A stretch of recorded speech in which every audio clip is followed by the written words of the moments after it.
जो समझ गया उसके लिए सरल है और जो ना समझा उसके लिए कठिन।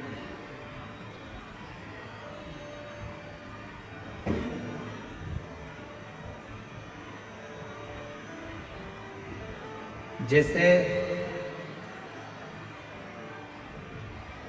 घर में शक्कर के डब्बे को या मिठाई के डब्बे को कहीं पर भी छुपा कर रख दो, चींटी उसको ढूंढ लेते हैं।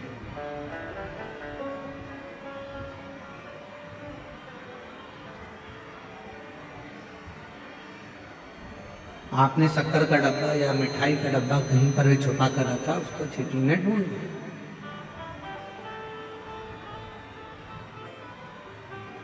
आप इतनी संख्या में बैठे हो, कोई चींटी को शक्कर के डब्बे का एड्रेस नहीं बताता, कोई चींटी को मिठाई के डब्बे का पता नहीं बताता। महापुराण की कथा को श्रवण कर लेता है वो दुनिया में फिर कभी भटकता नहीं है। शंकर उसका हाथ पकड़कर उसकी मंजिल तक छोड़ता है। एक शक्कर का डब्बा है, उस शक्कर के डब्बे को छुपा दो, तुम्हारी मर्जी पड़े जहां रख दो, पर चींटी उसको ढूंढ। मिठाई का डब्बा है, छुपा दो, चींटी उसको ढूंढ लेती है। उसी तरह भगवान के नाम लेने वाले को मेरा परमात्मा, शिव नाम को लेने वाले को मेरा शंभु, मेरा नारायण, मेरा राम, मेरा कृष्ण, उनको ढूंढ लेता, ढूंढ लेता।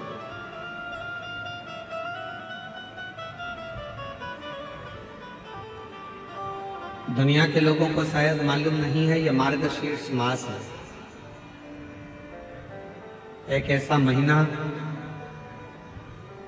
तिवारी जी, हम आपको साधुवाद देते हैं, गणेश प्रसाद तिवारी जी। आपकी धर्मपत्नी श्रीमती नेहा तिवारी जी को भी धन्यवाद देते हैं, आपके सुपुत्र आशीष तिवारी जी को भी धन्यवाद देते हैं। यह मार्गशीर्ष मास एक ऐसा महीना है जिस महीने में आद्रा नक्षत्र के समय, शिव महापुराण की कथा कहती है कि आद्रा नक्षत्र में ब्रह्मा और भगवान विष्णु दोनों ने भगवान शंकर की दिव्य ज्योति शिवलिंग का प्रथम दर्शन किया था। ऐसा पवित्र मास मार्गशीर्ष।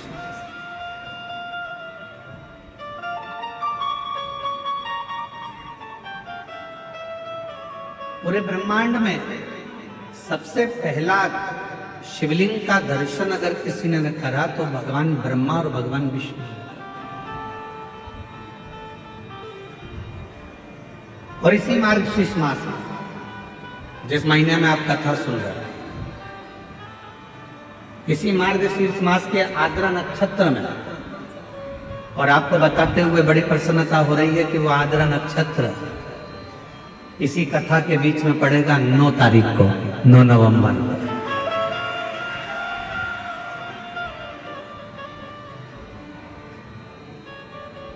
अब लगता है ना कि कवर्धा वालों ने कोई ना कोई ऐसा पुण्य जरूर करा है कि भगवान शंकर की कृपा तो हो रही है, साथ में ब्रह्मा की और नारायण की कृपा भी इन पर हो रही है, जो आद्रा नक्षत्र के समय पर ये पवित्र कथा को सुना।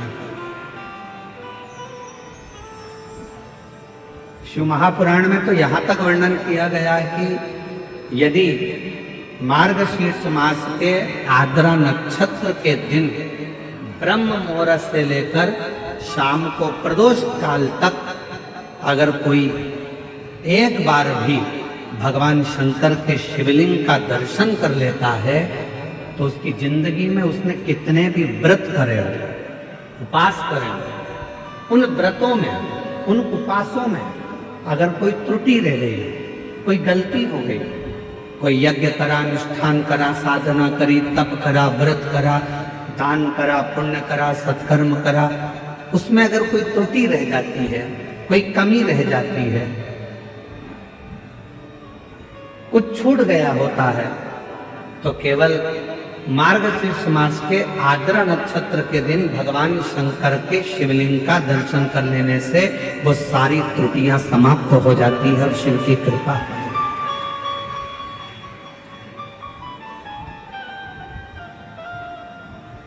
अब कितनी बड़ी कृपा है भगवान शंकर जी की कि ये 5 दिन की जो कथा है 6 तारीख से 10 तारीख तक जो हो रही है 5 दिन की कथा, उसमें बीच में 9 तारीख पड़ रही है और उस 9 तारीख को मेरे शंकर भगवान की प्रथम ज्योति का दर्शन हुआ, शिवलिंग का दर्शन हुआ आद्रा नक्षत्र के दिन भगवान शिव के।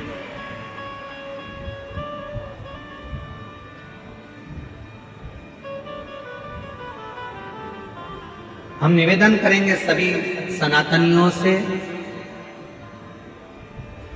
सभी शिव भक्तों से, चाहे आप राम जी की आराधना करते हो, चाहे आप भगवान ब्रह्मा की आराधना करते हो, चाहे आप कृष्ण की आराधना करते हो, चाहे आप किसी भी देवी देवता की आराधना करते हो, पर 9 नवंबर आद्रा नक्षत्र के दिन मार्गशीर्ष मास के अंतर्गत 9 नवंबर को आद्रा नक्षत्र में शंकर जी के मंदिर में जाकर दर्शन एक बार अवश्य करो और भगवान शिव की कथा का विस्तार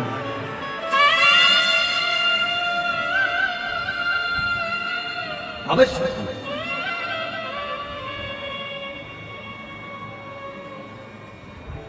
और शंभु शरणे मांगू घड़ी दुख का दया कर दर्शन। शिव की आराधना का सुख कहीं ना कहीं भगवान ऐसी कृपा करता है, शिव ऐसी करुणा करते हैं, भगवान शंकर ऐसी दया करते हैं, ऐसी कृपा कर देते हैं कि आपको शिव अपनी ओर खींच लेते हैं।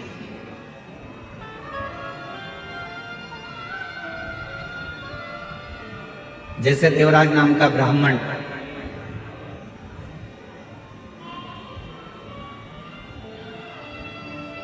ब्राह्मण कुल में जन्म ले लिया पर ब्राह्मण कर्म नहीं कर पाया।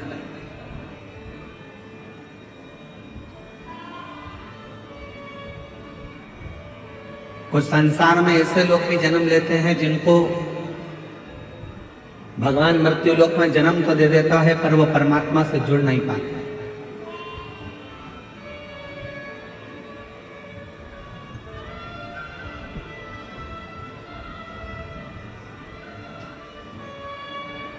और संसार में कुछ लोग ऐसे भी जन्म लेते हैं जो सनातन धर्म में जन्म लेकर, हिंदू धर्म में जन्म लेकर भी हिंदू धर्म पर, सनातन धर्म पर उंगलियां उठाते रहे।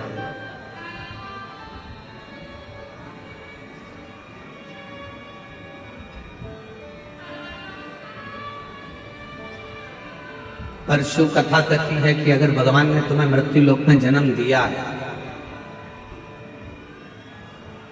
अगर इस संसार में आप जन्मे हो, मृत्यु लोक में जन्मे हो और भगवान शिव की कृपा आप पर हुई है, पूरा शरीर परमात्मा ने अगर अच्छा दिया है, तो भगवान को धन्यवाद देना और कहना कि मुझे मरते दम तक अपने चरणों में लगाकर रखना, एक लोटा जल चढ़वाते रहना और मुख से श्री शिवाय नमस्तुभ्यम बुलवाते।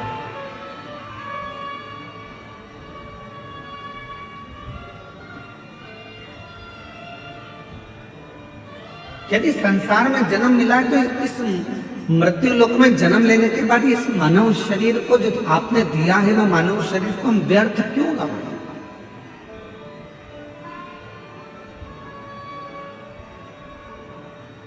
कितने दिन की कथा है कवर्धा क्षेत्र में? जम के बोलो जरा। 5 दिन की। अब 5 दिन की कथा में भी एक दिन तो तुम यहां से निकलने में, वहां से निकलने में, बैरिकेड कूदने में, यहां से निकलने में, वहां से निकलने में निकाल दोगे तो बचेंगे कितने दिन? 4 काय को बीच के 3 दिन, आखिरी दिन तो विराम का हो जाता है। कथा पूरी होते होते तुम अपने घर जाने की तैयारी कर ले। समय ऐसे निकल गया।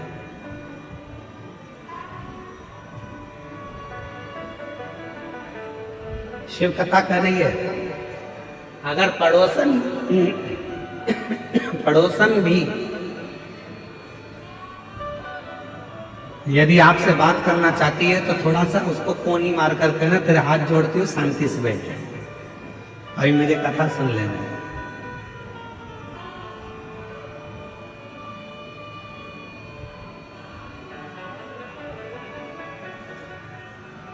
अभी हम आशीष तिवारी जी के साथ आ रहे थे,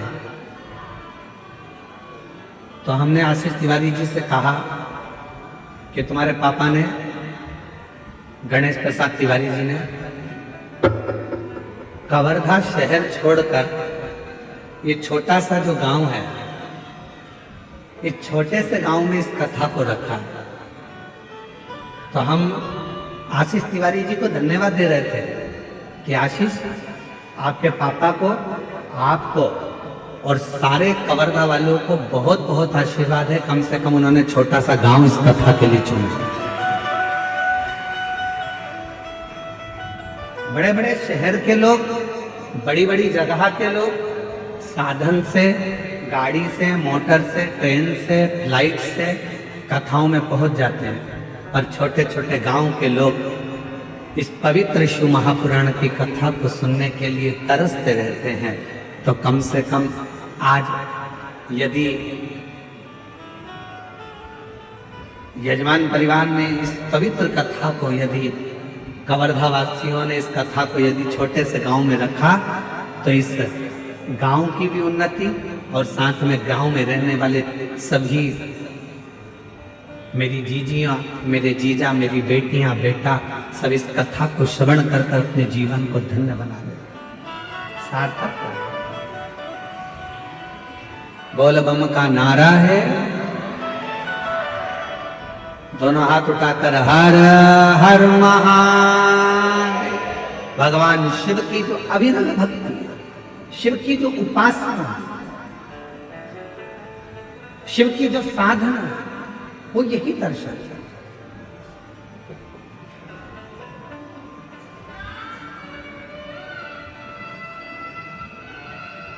भगवान शंकर की आराधना, भगवान शंकर की साधना ये दर्शाती है कि शिवजी सब कुछ संजोते। एक देवराय नाम का ब्राह्मण कुल में जन्म ले लेता है। ब्राह्मण कुल में जन्म लेने के बाद भी वो ब्राह्मण कर्म नहीं कर पाता।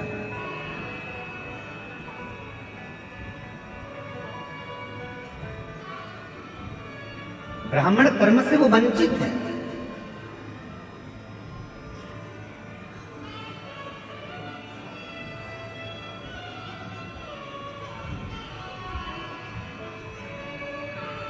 शिव महापुराण की कथा कहती है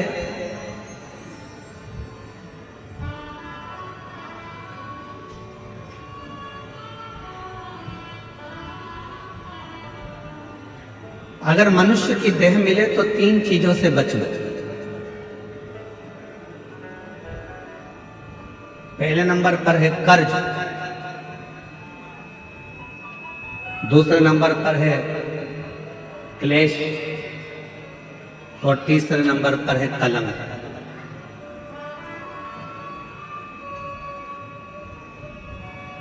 यदि संसार में जन्म मिले तो इन 3 चीजों से बचने का प्रयास करो। पहले नंबर पर है कर्ज।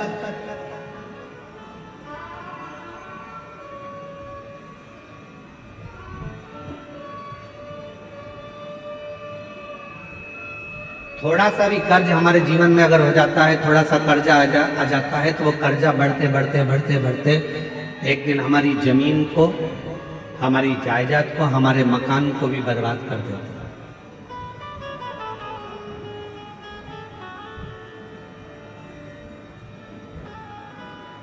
मेरे छत्तीसगढ़िया रहवासियों से पहले भी निवेदन करा था भिलाई में, और आज फिर छत्तीसगढ़िया के रहवासियों से निवेदन करूंगा, मेरे छत्तीसगढ़ के रहवासियों से कहूंगा कि अपनी जमीन को बेचकर शहर जाने का प्लान मत बनाओ। बल्कि अपनी गांव को इतना उज्जवल बनाओ कि शहर का आदमी भी तुम्हारे गांव को देखने के लिए पहुंचे।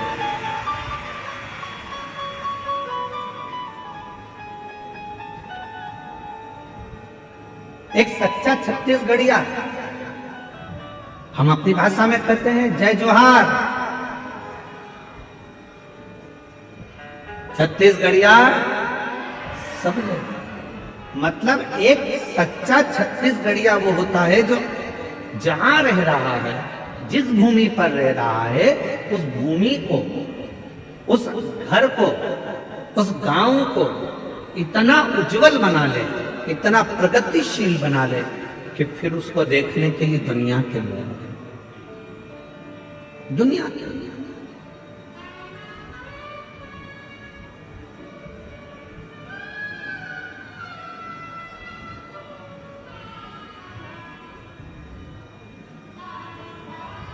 यहाँ जितने छत्तीसगढ़ के मेरे जीजी जीजा बैठे हैं, आप सब कोई साधारण नहीं हो।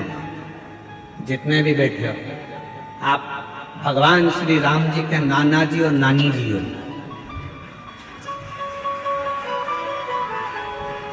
छत्तीसगढ़ वालों को ये घोरा होना चाहिए कि हम कौशल प्रदेश के हैं, माँ कौशल्या जी के गांव के हैं और भगवान राम जी हमारे भांजे हैं।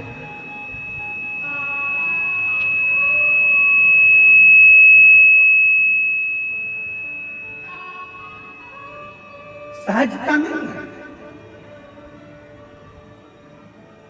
शिव भक्त को शिव महापुराण की कथा कर रही है, संसार के रहवासियों को 3 चीजों से बचना चाहिए। पहले नंबर पर है कर्जा, दूसरे नंबर पर है क्लेश, तीसरे नंबर पर है कलंक। ये 3 चीजें जब व्यक्ति के जीवन में अगर हो जाती है तो पूरा जीवन बर्बाद हो जाता है, पूरा। पहला बच्चों कर्ज से। 10 रुपए भी किसी का अगर कर्जा है तो वह हमको इतना एक दिन डुबो देगा, इसलिए कर्जे से बचने का प्रयास करो। आज हो क्या रहा है, लाओ हम तुम्हें कर्जा दे देंगे। बड़ी बड़ी कंपनियां खुली हैं, बड़े बड़े बैंक खुले हुए हैं जो दिन रात मोटरसाइकिल पे अपने अपने फ्लेक्स लगाकर दिन रात कहते हैं लो एक दिन में हम लोन देते हैं। गाड़ी पर लोन ले लो, मकान पर लोन ले लो, जमीन पर लोन ले लो, लोन ले लो, लोन ले लो, पैसा ले लो, पैसा ले लो। आज क्यों देने को तैयार बैठे? वो चाहते हैं कि आप थोड़ा सा लोन लोगे, धीरे धीरे वो चुका नहीं पाओगे, चुका नहीं पाओगे तो एक दिन तुम्हारी जमीन भी चली जाएगी, मकान भी चले जाएगा और मालूम पड़ा एक दिन जो रखा हुआ धन है वो पूरा बर्बाद हो जाएगा। समझ की जरूरत है। लोन देने वाली कंपनियां बढ़ गई, लोन लेने वाले बढ़ गए, पर अब समझ की जरूरत है कि हमको ना कर्ज लेना है, ना हमको क्लेश में रहना है और ना हमको कलंक में रहना है। हमें तो शंकर भगवान की अविरल भक्ति में रहना है। शिव कर्ज से थोड़ा सा बचना, थोड़ा सा। और जब यह मानव देह कर्ज से बच जाए तो इसको क्लेश से बचाने का प्रयास करो कि परिवार में रह रहे हो, गांव में रह रहे हो, नाते रिश्तों में रह रहे हो, कुटुंब कबीले में रह रहे हो, कोई क्लेश नहीं होना चाहिए। आपस में थोड़ा साझा बनाकर, थोड़ा सा।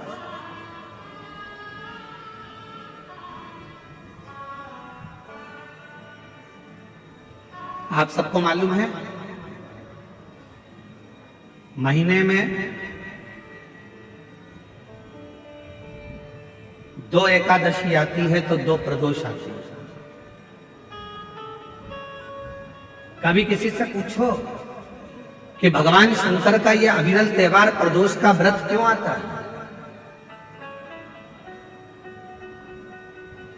क्यों भगवान शंकर की आराधना प्रदोष के दिन करी जाती है? क्यों कभी सोमवार होम प्रदोष आ जाती है, कभी गुरुवार का प्रदोष आ जाता है, कभी शुक्रवार का प्रदोष आ जाता है, कभी कोई प्रदोष आ जाता है। ये प्रदोष का व्रत क्यों आता है?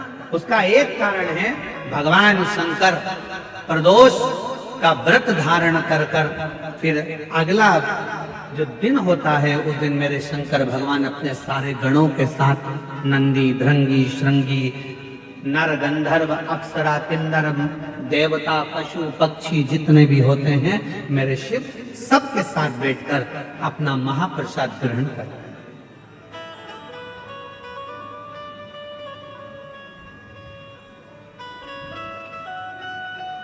साथ बैठने पर हमारा क्लेश समाप्त होगा। आज के जमाने में 4 भाइयों का परिवार, एक इधर जा रहा है, एक उधर जा रहा है, देवरानी जेठानी ननद सब अलग अलग क्षेत्र में जा रही, कोई सुनने को तैयार नहीं। तो शिव महापुराण की कथा कहती है, एक कर्ज से बच जाओ, दूसरा क्लेश से बचो। हफ्ते में, महीने में एक दिन ऐसा बनाओ जिस दिन मेरे घर के पूरा परिवार एक जगह पर एकत्रित हो, भोजन करें, साथ बैठे, साथ बैठकर अपने परिवार की चर्चा। हम ये भी नहीं कहेंगे कि तुम किसी परमात्मा की आराधना करो कि साधना की आराधना, आप तो साथ बैठो, अपना मनन चिंतन करो कि हमें अपने घर को कैसे संवारना है, हमें अपने परिवार को कैसे संवारना है। हमें अपने बच्चों को उच्च शिक्षा कैसे देना है, हमें अच्छी चिकित्सा कैसे देना है। हम कहीं आडंबर में तो नहीं फंस रहे, हम कहीं गलत जगह पर तो नहीं फंस रहे। आडंबरों से मुक्त कैसे करें? आज थोड़ी सी बीमारी आती है और लोग भटकना चालू कर देते हैं, यहां जा रहे हैं, वहां जा रहे हैं, तबीयत खराब हो गई तो यहां जाओ, वहां जाओ। हमने जब से शिव महापुराण की कथा बची है, एक बात हमेशा कही है कि सबसे पहले अगर शरीर में कष्ट है तो अपने गांव के प्राथमिक चिकित्सा केंद्र में जाओ, उसके बाद फिर शहर के हॉस्पिटल में जाओ, फिर शहर के हॉस्पिटल से जिले के हॉस्पिटल में जाओ, फिर जिले के हॉस्पिटल से फिर कोई बड़ी सिटी के कोई हॉस्पिटल में जाओ। कहीं भटको ना, जरूरी है। बड़े हॉस्पिटल में कब जाना? जब पहले छोटे हॉस्पिटल में जाना। बड़ा हॉस्पिटल वाला क्या करेगा?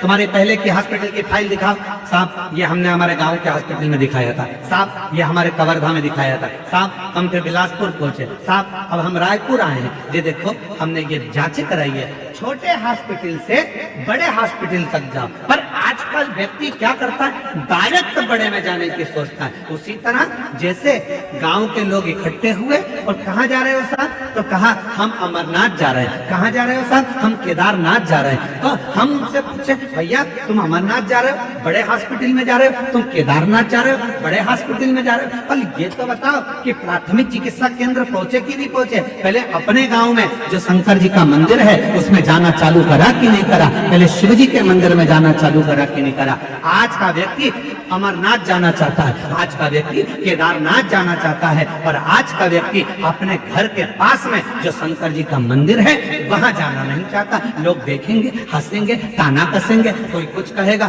कोई कुछ कहेगा। पहले चिकित्सा केंद्र, प्राथमिक चिकित्सा केंद्र जाइए, पास के मंदिर जाइए।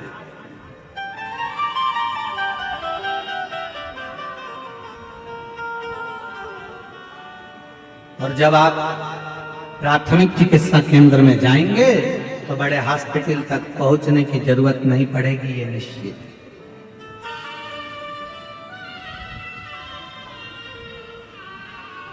भटक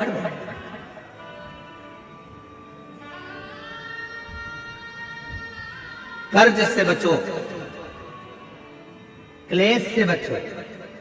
हफ्ते में एक दिन ऐसा बनाओ कि हमारा घर, हमारा परिवार, हम सब बैठे भगवान शंकर प्रदोष का जब आनंद करते हैं तो भगवान शिव सारे नंदी, भृंगी, श्रृंगी गण जितने भी हैं, देवता, किन्नर, गंधर्व जितने भी हैं, सबको एक साथ लेकर बैठते हैं, सबको एक साथ लेकर प्रसाद ग्रहण करते हैं।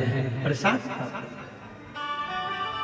एकजुटता, क्लेश। और तीसरे नंबर पर कहा कलंक से बचे।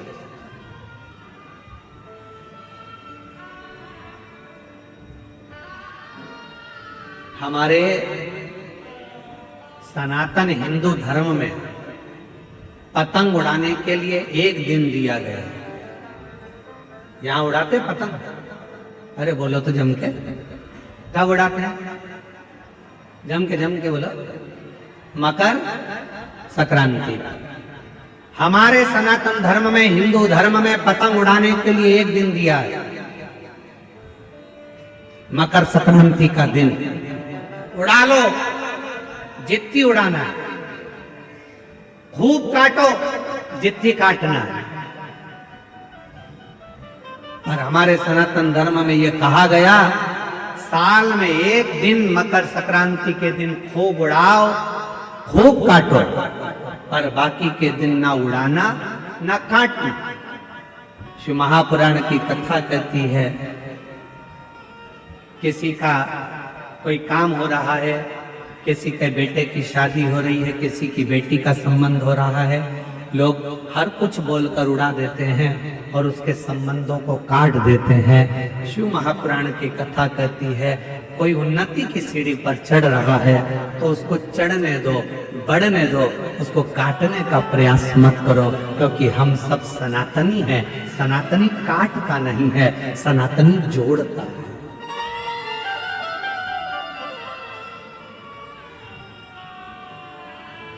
सनातनी कभी काटने का काम नहीं करेगा, सनातनी जोड़ने का काम करेगा। वो जोड़ता है। इसलिए वर्ष में एक दिन दे दिया गया, मकर संक्रांति का दिन, कि खूब उड़ाओ, खूब काटो। तुम्हें जितनी पतंग उड़ाना है उतना उड़ाओ, जितनी तुम्हें काटना काटो। और बाकी के दिन किसी का संबंध हो रहा है, बेटे की शादी हो रही है, बेटी का संबंध हो रहा है, कोई पढ़ने के लिए जा रहा है, एजुकेशन करने के लिए जा रहा है, कोई नौकरी करने के लिए जा रहा है, हम काटते जाते हैं। तेरे बस का नहीं है, तुझसे नहीं बनेगा, तू इंजीनियरिंग नहीं कर पाएगा, तू डॉक्टर नहीं बन पाएगा, तू ये नहीं कर पाएगा, तू वो नहीं कर पाएगा। बल्कि उसको हिम्मत दो, तो हमारे गांव का है, हमें विश्वास है कि एक ना एक दिन तो इंजीनियर बनकर रहेगा, एक ना एक दिन तो डॉक्टर बनकर रहेगा, एक ना एक दिन तो कलेक्टर बनकर रहेगा। ये उसको विश्वास दो, उसको बल दो, उसको शक्ति दो, उसको दृढ़ता बनाओ, वो उन्नति करेगा।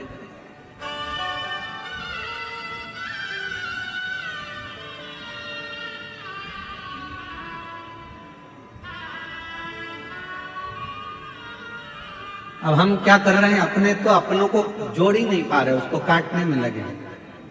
तेरे बस का नहीं है तो कुछ नहीं कर सकता।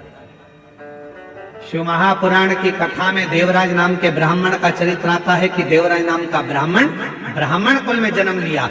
जो मिला उसको, उसने कहा तेरे जैसा पापी नरक में गिरेगा, तू ऐसा करेगा तू नरक जाएगा, तुझे कीड़े पड़ेंगे, तुझे शरीर ऐसा हो जाएगा, क्योंकि तू कभी भगवान के मंदिर नहीं गया, कभी शिवालय नहीं गया, कभी देवालय नहीं गया, तूने कभी भगवत भजन नहीं करा, कभी स्मरण नहीं करा। देवराज चोरी में लिप्त रहता, वेश्यावृत्ति में लिप्त रहता। उस देवराज नाम के ब्राह्मण ने कभी कोई अच्छा कर्म नहीं करा, बेकार कर्म में वो लिप्त रहा, बेकार। अब जरा विचार करिए,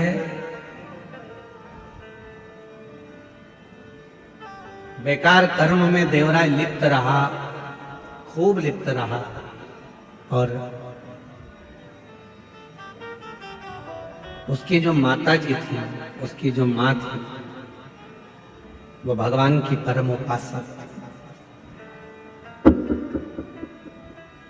उनकी जो माँ है वो भगवान की परम उपासक, शिव की साधना, शिव की आराधना, शिव की उपासना वो करते। और हुआ क्या, यदि अपने घर का एक व्यक्ति भी अगर शंकर जी को एक लोटा जल चढ़ा रहा है तो यह मानकर चलना उस घर के 71 पीढ़ी कभी गलत मार्ग की ओर नहीं जाएगी, वो सतमार्ग की ओर चलेगी।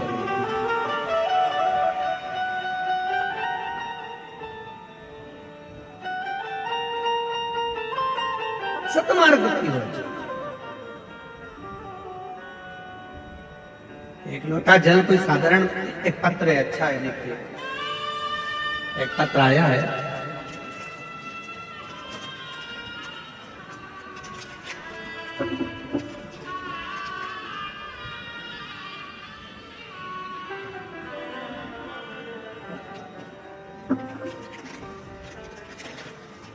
एलईडी पर और आस्था चैनल पर ये पत्र चलेगा, आप लोग एलईडी पर भी पढ़ सकते हैं और आस्था चैनल पर भी इस पत्र को पढ़ सकते हैं।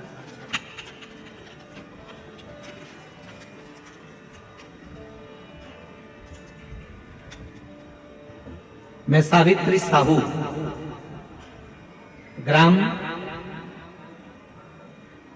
गेंदपुर, जिला कबीरधाम, छत्तीसगढ़ से आई है।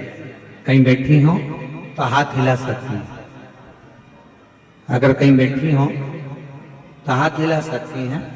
मैं सावित्री साहू, ग्राम गेंदपुर, जिला कबीरधाम, छत्तीसगढ़ की रहवासी। कहीं बैठी हैं? अच्छा, आप ही आ जाइए, बेलपत्र लेकर जाइए, आ जाओ। गुरुदेव, बाबा की महिमा का मैं क्या गुणगान करूं? भगवान भोलेनाथ तो करुणा सागर है। मई 2025 में मेरी तबीयत अचानक से बहुत ज्यादा खराब हो गया। पहले गले के अंदर दर्द चालू हुआ, फिर उसके बाद गले में फोड़े होने लगे।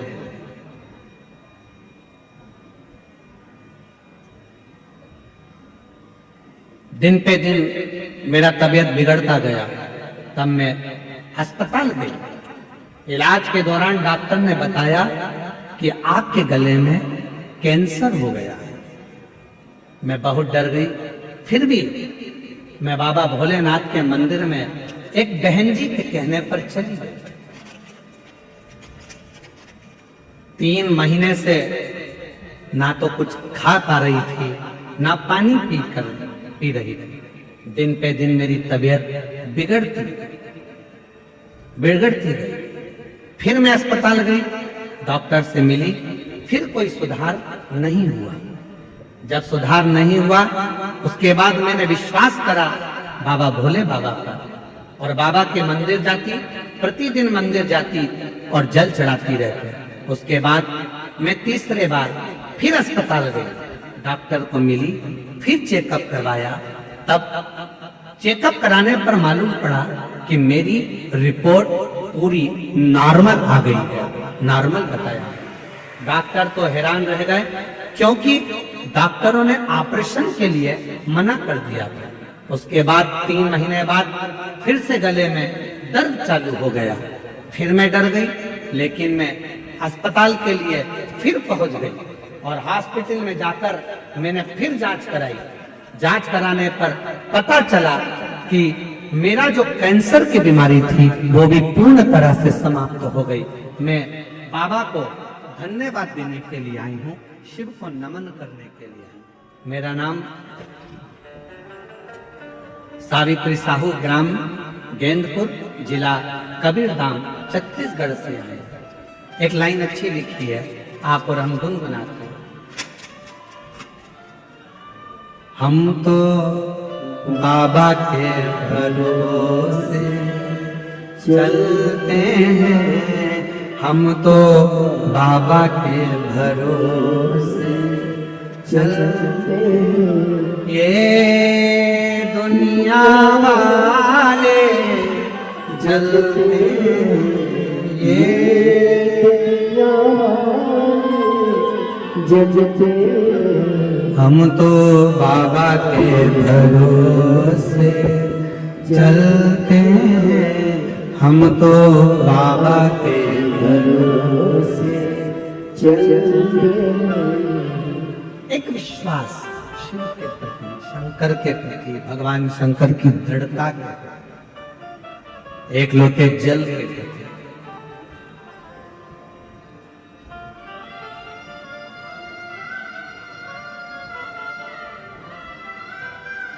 करो विश्वास। शंकर भगवान पर चढ़ा हुआ जल पियो, पर उससे पहले अपने नजदीक के हॉस्पिटल में जाकर जांच भी कराते रहो, इलाज भी कराते रहो।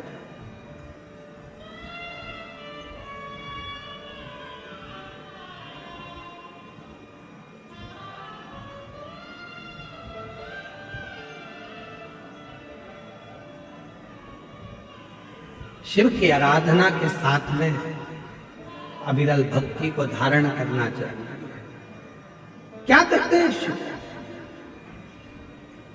भगवान शंकर करते क्या? आपके गांव में अगर शंकर जी का कोई मंदिर है, शंकर जी का होटला है, शिव जी को एक लोटा जल चढ़ा रहे हो, शिव करेंगे क्या?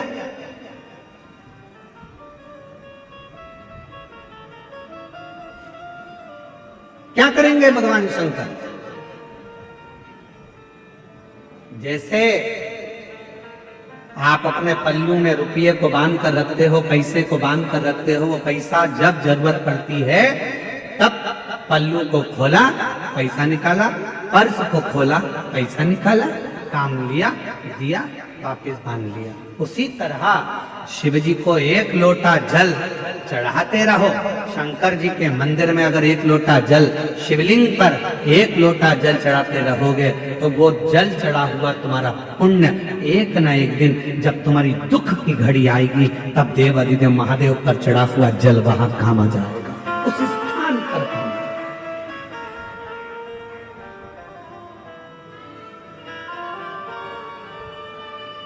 जाते हो आप लोग जल चढ़ाने के लिए? कितने लोग जाते हैं? हाथ उठाओ जरा। शिव जी पे एक लोटा जल। वाह वाह वाह, बहुत बढ़िया, जोरदार। आप सभी को प्रणाम करता हूं, नमन करता हूं जो आप भगवान देवाधिदेव महादेव को एक लोटा जल चढ़ा रहे हो और अपने दुख को मिटा रहे हो। साधुता यार।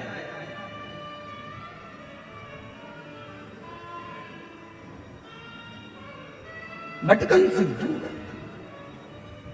देवराज नाम के ब्राह्मण को, देवराज नाम के ब्राह्मण को अपशब्द पर अपशब्द कहे गए। ये तो वैश्यावृत्ति में लगा रहता है, जुआ में लगा रहता है, गलत काम में लगा रहता है, गलत संगत में लगा रहता है, गलत कार्य में लगा रहता है। बार बार देवराज नाम के ब्राह्मण को बार बार कहा गया कि ये गलत गलत कार्य में लगा रहता है, पर देवराज नाम का ब्राह्मण माना गलत संगत में लगा हुआ है, गलत कार्य में लगा हुआ है, वेश्यावृत्ति में लगा हुआ है, जुए में लगा हुआ है, मदिरा पान में लगा हुआ है, मांसाहार में लगा हुआ है। पर उसकी जो माता जी थी, देवराज नाम के ब्राह्मण की जो माँ थी, वो शंकर के मंदिर में एक लोटा जल चढ़ाती, शिव के मंदिर में झाड़ू लगाती, बुआरी लगाती, सफाई करती, मंदिर को साजो संभालती, मंदिर का श्रृंगार करती, और वो जल आज काम आता।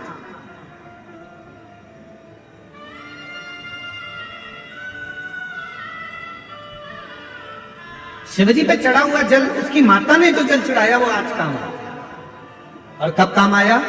जब देवराज नाम का ब्राह्मण शरीर में ताप पड़ने लगा, बुखार आने लगा, शरीर को ठंड लगने लगी, शरीर में बुखार पड़ गया, तब वो देवराज नाम का ब्राह्मण चोरी का धन लेकर आ रहा था और वो चोरी के धन को लेकर शंकर के टूटे हुआ एक शिवालय था, मंदिर था, भगवान शंकर के उस मंदिर में वो प्रवेश में उसी को बिठाता है मेरा शंकर भगवान, जिसकी गोदी में कुछ देना होगा। भगवान शंकर शिव महापुराण की कथा भी वही कराता है जहाँ के शिव भक्तों को भगवान शंकर कुछ देना चाहता है, उसी को कथा तक बुलाता है, उसी को मंदिर तक बुलाता है। एक पत्र है, अच्छा पत्र है।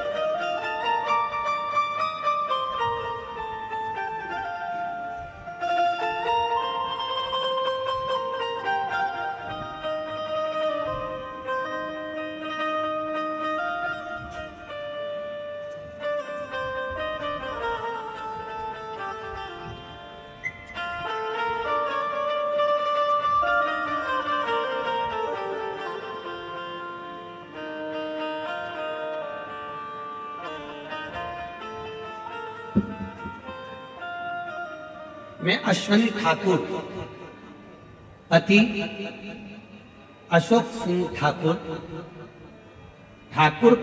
ठाकुर पारा, Maharana Pratap park, ward number 22, Kawardha, जिला कबीरधाम की निवासी हूँ।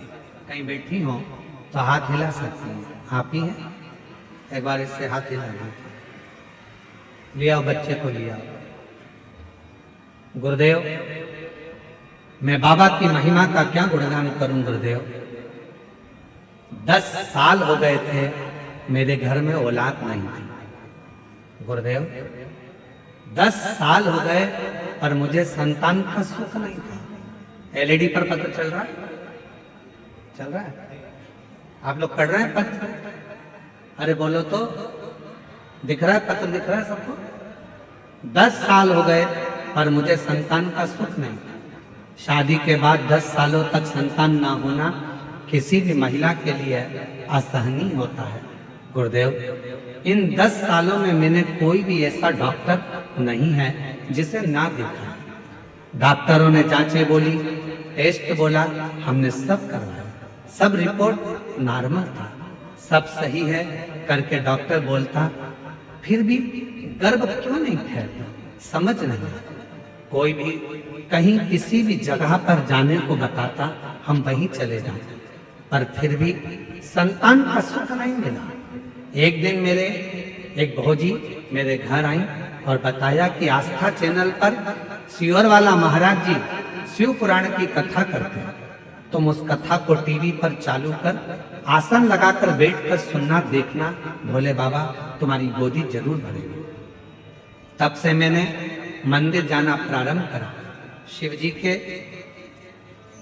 1 लोटा जल चढ़ाना प्रारंभ किया, आंकड़े की जड़ का प्रयोग बताया था वो करा, पशुपतिनाथ का व्रत भी किया, पर गर्भ ठहरा नहीं। फिर मन में आया कि गर्भ नहीं ठहरा, क्या करूं? तब मैंने फिर वापस 3 बार सफेद आंकड़े की जड़ का प्रयोग, 3 बार मेरा पशुपति व्रत करा और बाबा की ऐसी कृपा हुई गुरुदेव, तब मैंने 26 जून 2024 को कथा के पंडाल में जाकर बैठकर कथा सुनी। वहां की मिट्टी को अपने पेट पर लगा लेती। सब कहते कि शिव महापुराण के कथा के पंडाल में बैठकर जो मांगा जाता है वो बाबा देता है। मैं 26 जून 2024 को बाबा की कथा सुन रही थी, घर पहुंची। घर पहुंचने के बाद पेट में थोड़ा तकलीफ हुई, डॉक्टर को दिखाया, मालूम पड़ा मेरा गर्भ ठहर गया। बाबा की कृपा से 10 फरवरी 2025 में शिव की कृपा से मेरे घर में पुत्र रत्न की प्राप्ति 10 साल के बाद हो गई। मैं बाबा को प्रणाम करने के लिए आई हूँ। मैं अश्वनी ठाकुर, पति अशोक सिंह ठाकुर, ठाकुर पारा, महाराणा प्रताप पार, वार्ड नंबर 22, कबरधा, जिला कबीरधाम की निवासी हूँ।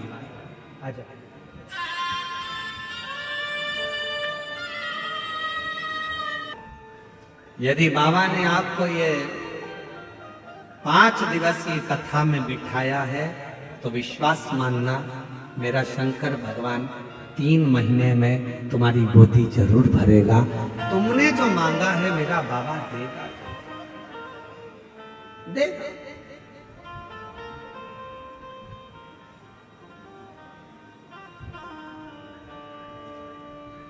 और बिना दिए रहता नहीं है। कवर्धा में एक यज्ञ था जिसमें पंडित गणेश तिवारी जी, गणेश प्रसाद तिवारी जी परिवार ने हमको वहां आमंत्रित करा।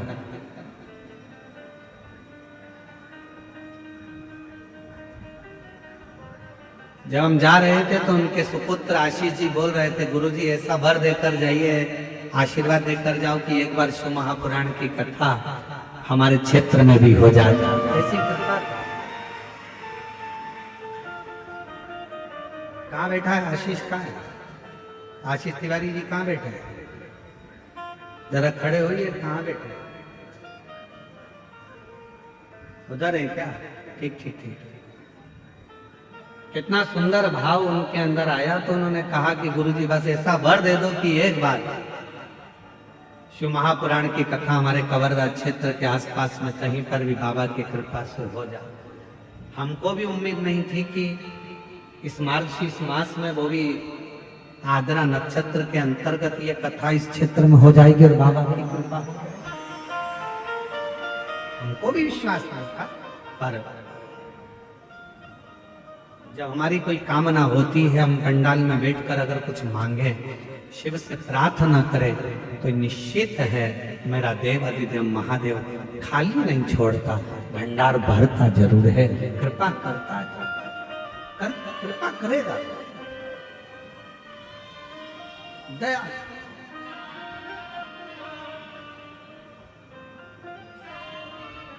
देवराज नाम के ब्राह्मण का कोई पुण्य नहीं, देवराज नाम के ब्राह्मण ने कोई सत्कर्म नहीं किया था, उसने तो पाप कर्म करा था सारा, वैश्यावृत्ति करी, जुआ करा, झूठ बोला, प्रपंच करा, सब गलत कर्म करा। पर देवराज नाम के ब्राह्मण की जो माता थी, देवराज नाम के ब्राह्मण की जो माँ थी, वो शिव की आराधना थी, शंकर की।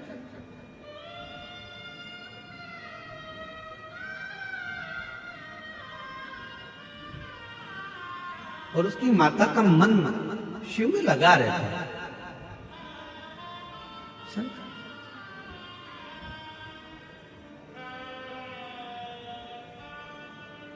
आप जाए ना जाए कहीं पर मन को शंकर में लगा कर रखें। एक कथा आती है, एक गांव में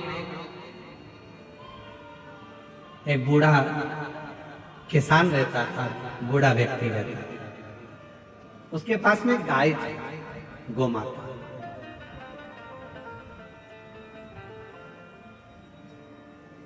उस बूढ़े व्यक्ति के पास में गोमाता थी। बहुत बूढ़ा हो गया, बहुत बूढ़ा हो गया। उसने विचार करा, करूं क्या करूं?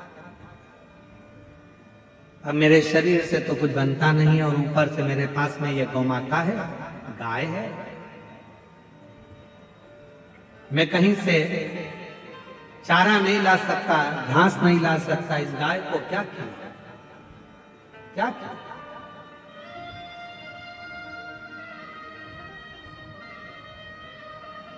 क्या करूं?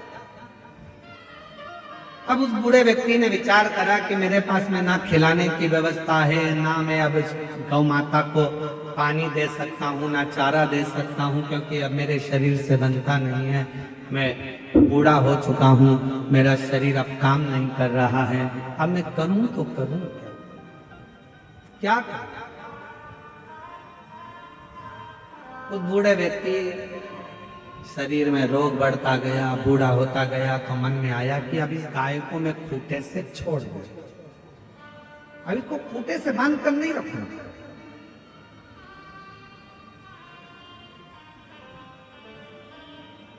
अब इस गाय को मैं खूंटे से छोड़ दूं। और उस बुजुर्ग व्यक्ति ने, बूढ़े व्यक्ति ने गाय को खूंटे से छोड़कर कहा, गोमाता, मैं आपके हाथ जोड़ता हूं गोमाता, अब मेरे से बनता नहीं, मेरा शरीर काम नहीं करता, मुझसे बनता नहीं। ना तो मैं तुम्हारे लिए चारा ला सकता हूँ, खाने का व्यवस्था कर सकता हूँ, ना मैं तुम्हें पानी पिलाने बार बार ले जा सकता हूँ। इसलिए अब मैं गोमाता आपके हाथ जोड़ता हूँ गोमाता, आप इस खूंटे से मैं तुमको आजाद करता हूँ। तुम अब इस खूंटे को छोड़कर जंगल में चले जाओ। जंगल